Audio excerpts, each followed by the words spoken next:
Bonjour à vous. C'est Alexandre. Sous la Varangue, c'est votre émission. Sous la Varangue est une émission culturelle consacrée à l'art, aux traditions, à l'histoire et à l'événementiel. Mes amis, aujourd'hui, Yvette Duchemann, ancienne conseillère départementale, vient plaider la cause du Titrin longtemps à Radio Sud Plus, bien dans la tour des Azalées. Mes amis, il faut signer cette pétition pour sauver le Titrin. C'est primordial, le Titrin, c'est notre trésor, c'est notre Zarlor. Et c'est tout de suite dans Sous la Varangue.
Bonjour Madame Duchemann. Bonjour monsieur, merci beaucoup, merci. Alors vous êtes ancienne conseillère départementale du département, oui. Le conseil général qu'on appelle maintenant conseil départemental. Je ne sais pas pourquoi on n'appelle plus général, mais enfin bon, ça change de nom et ça change aussi de tête. Quand ça change en France, ici, ça change aussi, vous savez, on est obligé quelque part. Alors, parfois, évidemment, on ne peut pas avoir d'originalité, on est obligé d'obéir. Il n'y a pas que les noms qui changent au conseil départemental, il y a aussi les gens, puisque les conseillers ne sont plus les mêmes. Alors, vous avez connu le conseil général départemental il y a déjà quelques années, et vous avez justement participé à la remise sur pied essayer de remettre sur pied le petit train longtemps, mettre sur les rails. Hélas, je n'ai pas pris connaissance de ce qui se passait sous ce tunnel et avec ce petit train pendant que j'étais conseillère départementale. Vous savez, on a beau dire ce qu'on veut sur les élus, mais les élus ont énormément de dossiers à gérer. Et donc, je me suis beaucoup attelée, comme j'étais la seule écologiste, je me suis beaucoup attelée au dossier de la transition écologique du département. Et alors, justement, ça tombe bien parce qu'on parlait d'écologie et également de culture à l'instant, l'écologie, avec Monsieur Chotard, voilà. Puisque lui, il était embêté parce qu'il y a des chauves-souris justement dans un des tunnels. où il voulait éventuellement réhabiliter, et c'est pas évident parce qu'il faut déplacer les chauves-souris. Vous, en tant qu'écologiste, qu'est-ce que vous pensez de cette situation? Alors, en parlant d'écologie environnementale, c'est-à-dire les salanganes, mais bien sûr qu'il faut les protéger. Certes, je comprends Monsieur Chotard et je suis d'accord avec lui parce qu'il était dedans tout le temps. Il sait que les salanganes sont restés, et c'est aux techniciens et aux scientifiques, puisque ni lui ni moi, nous ne sommes des techniciens, nous sommes seulement des gens amoureux de ce que nous faisons. Ils sont les techniciens et les scientifiques, et Dieu sait qu'il y en a à la réunion de haute pointure, sont là pour réfléchir à comment faire et à proposer une solution qui convient non seulement au milieu faunistique de cet endroit, mais aussi qui convient au petit train.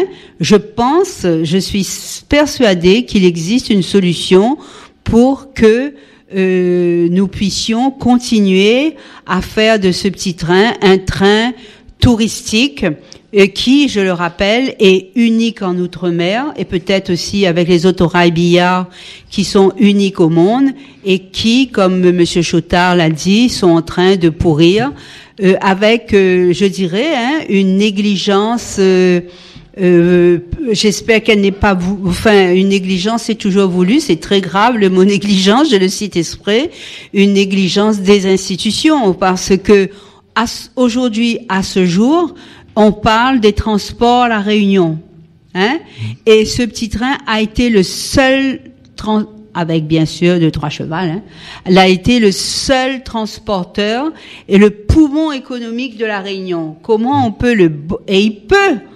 redevenir un des poumons économiques à La Réunion avec ce mix de transport. Je parlais ce matin à quelqu'un qui me disait, Yvette, moi, je suis allée voir des anciens chemins de fer en France et figure-toi qu'ils ont converti les rails pour les vélos, qu'ils ont fait un chemin pour les piétons.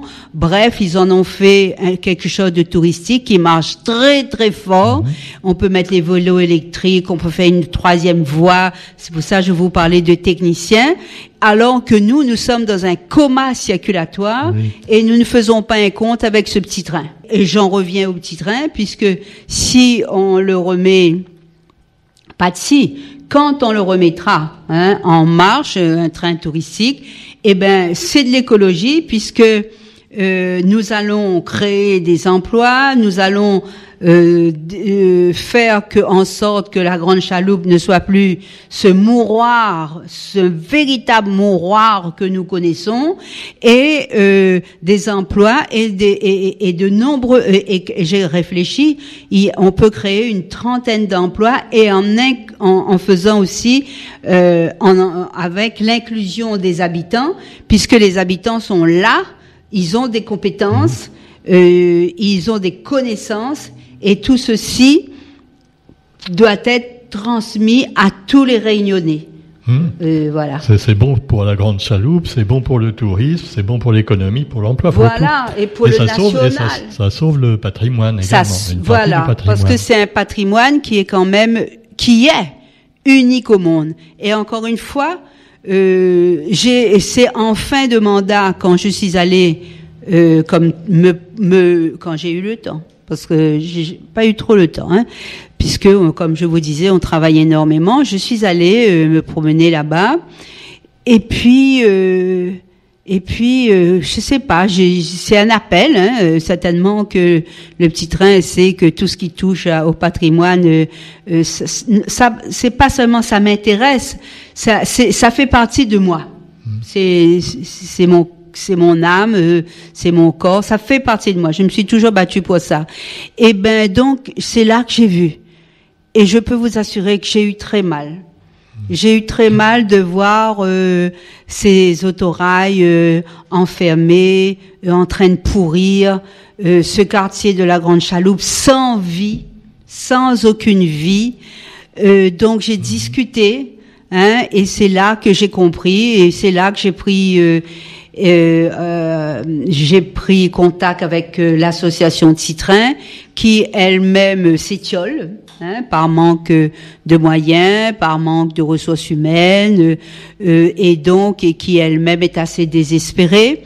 Et donc nous avons donc demandé au département, puisqu'il faut pas oublier que le chemin de fer c'était géré par le département avant, nous avons demandé au département une réunion.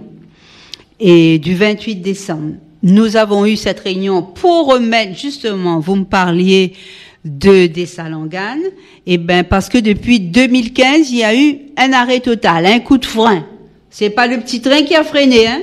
Ce sont les humains qui ont freiné le petit train. C'est-à-dire au cours de cette réunion, on a parlé des Salanganes.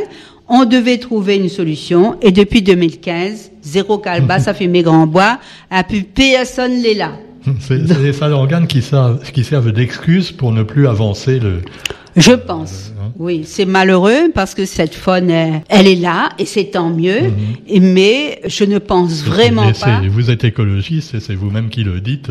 On aurait pu quand même faire ce chantier, hein, si on peut l'appeler comme ça, sans déranger les Salanganes, ou tout au moins en les mettant ailleurs, sachant que c'est pas une espèce qui vit que là. Hein. Non, elle vit à plusieurs endroits. Le département d'ailleurs a fait une expérience au Waki là-bas. Bon, les Salanganes n'aiment pas trop la nouvelle maison, hein. Mais je ne dis pas qu'il faut les déloger. Je dis qu'on n'a pas véritablement chercher et proposer de solutions. Et c'est ça qui est grave. C'est à nous, techniciens scientifiques, je suis sûre qu'ils trouveront une solution parce que ce sont des gens qui sont comme nous passionnés. Je mets un point d'interrogation sur les techniciens puisque à ce jour, nous n'avons pas eu le compte rendu de cette réunion du 28 décembre avec le département et la DEAL.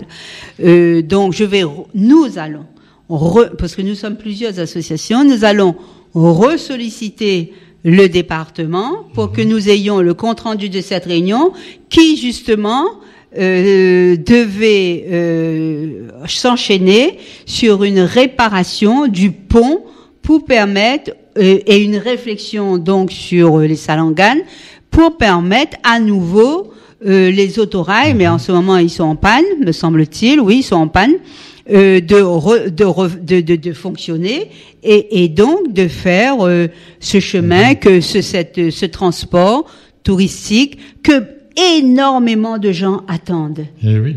Ont connu et ils attendent.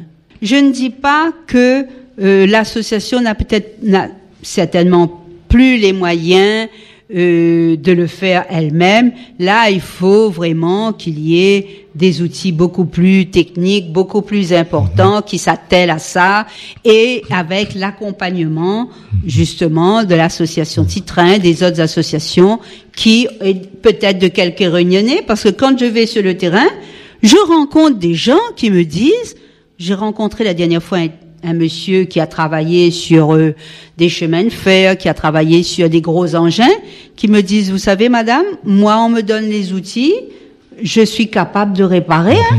Vous voyez? Donc, il y a du savoir-faire réunionnais et il y a aussi du savoir-faire national puisque monsieur Alexandre Dupuis, qui a fait de nombreux documentaires très, très bien d'ailleurs, donc je disais que les institutions aujourd'hui doivent écouter le grand public, les usagers. Nous sommes des usagers qui proposons nos services et donc nous les solliciterons à nouveau pour que nous soyons pris en compte et que ce petit train, il renaisse. Il faut absolument qu'il renaisse. J'aurais fait une grève de la faim devant s'il le faut avec Alexandre, avec monsieur Chotard. Une grève de la faim s'il le faut. Et d'ailleurs, nous comptons bien faire visionner ces films documentaires de monsieur Dupuis qui sont vraiment, il y a un qui est vraiment, je dis pas que les autres sont pas bons, mais celui-là, il est vraiment très bien fait, que peu de gens l'ont vu. Eh ben, il faut absolument que le grand public le voie. Et je dis bien, nous sommes prêts à faire une grève de la faim pour sauver le petit train. Voilà. En tout cas, vous pourrez pas vous mettre sur les rails parce que le train marche pas. Donc non. Là-dessus, ça marcherait pas. On se mettra dans la gare routière. Gare routière qui est aussi un patrimoine et qui est reconnu. Je crois que c'est l'association Titrin, il me semble, qui l'a fait reconnaître au patrimoine historique, là, au monument. Et donc, gare routière qui est aussi dans un état exécrable, alors que c'est un monument historique. Absolument. Vous voyez? Madame Duchemin, vous êtes passionnée, c'est formidable, et on espère que vous allez avoir gain de cause avec les élus, avec tous ceux qui peuvent aider. Vous me parliez de gens qui peuvent aider également, même bénévolement, des techniciens. Tout le monde est invité, et c'est pour ça qu'on a fait cette pétition. On a fait cette pétition sur avaz.org, c'est sur ma page Facebook, tout le monde peut la voir, sur la page d'Alexandre aussi, Dupuis, monsieur Alexandre Dupuis. Donc, moi, j'invite tous les Réunionnais à signer cette pétition pour bien montrer que nous l'aimons, ce petit train, et que nous avons un profond respect pour les gens qui l'ont construit. Je rappelle que beaucoup de personnes venues de différents pays sont aussi venues, et ça a fait partie du peuplement de la Réunion. D'ailleurs, nous allons en parler dans un prochain documentaire avec Alexandre Dupuis, sont venus pour construire ce petit train. Il y a des histoires extraordinaires, qui peuvent être racontées. Nous devons le faire, tout simplement. Les Piémontais, les fenêtres sur l'océan de Jocelyne Leblès, un beau livre également à découvrir. Et il y a le livre de monsieur Boulogne aussi, historien, qui a raconté l'histoire. Et il y a alors ce qui est dommage, il y a l'exposition sur le petit train, aux archives départementales. Et je disais que c'était dommage parce que c'est une très belle exposition. Il faut aller la voir pour avoir l'historique. Mais on ne parle pas de ce qui se passe actuellement. Et c'est ça qui est grave. On ne peut pas rester dans le temps longtemps et ne pas s'occuper du temps présent. C'est pour ça que je réinvite le département à réunir les autres institutions, la région, puisque la région est le chef des transports, n'est-ce pas? La région, la CINOR, le TCO, la ville de Saint-Denis et la ville de la Possession qui sont concernés. Et je ne parlerai pas des déchets qui jonchent cet endroit qui est un endroit patrimonial touristique, des batteries, j'ai les photos, je peux les montrer. On peut pas dire que Duchemin est revendicative, alimentaire, fait son intéressant, non, pas du tout. Donc j'y suis et j'y crois. Et donc on ne peut pas laisser cet endroit dans l'état dans lequel il est, tout simplement. Il faut s'en occuper. Alors, il n'y a pas que là. C'est un peu partout, ça c'est partout dans la Réunion, hélas. Madame Duchemin, on vous écouterait des heures, mais là il va falloir qu'on rende l'antenne. Oui. Alors, on espère que le Titrin longtemps deviendra le Titrin Zordi. Zordi et demain. On va faire tout pour. D'accord. Merci, c'est Madame nous Duchemin. qui vous remercions. Merci à Gérard Chotard qui était venu tout à l'heure, le président de l'association Titrin, et puis à Alexandre Dupuis qui est en train de nous filmer encore. On est des vedettes aussi. Merci et voilà, c'était Radio Sud Plus, une interview spéciale sur le Titrin. Et regardez la page de Quartier Libre. Bon, il y a la manifestation de Quartier Libre là sur la route, sur les musées de l'esclavage. C'est une association qui fait énormément de travail sur notre histoire. Et donc, le 11 avril, vous êtes tous invités à l'hôtel Central Park à Saint-Denis. Merci. Avec plaisir. Merci, madame. Longue vie à Radio Sud Plus et aussi à notre trésor de la Réunion, le Titrin longtemps. Signez cette pétition sur la page Facebook d'Yvette Duchemin et moi. Je vous souhaite une bonne journée et je vous donne rendez-vous pour un prochain numéro de Sous la Varangue. À très bientôt.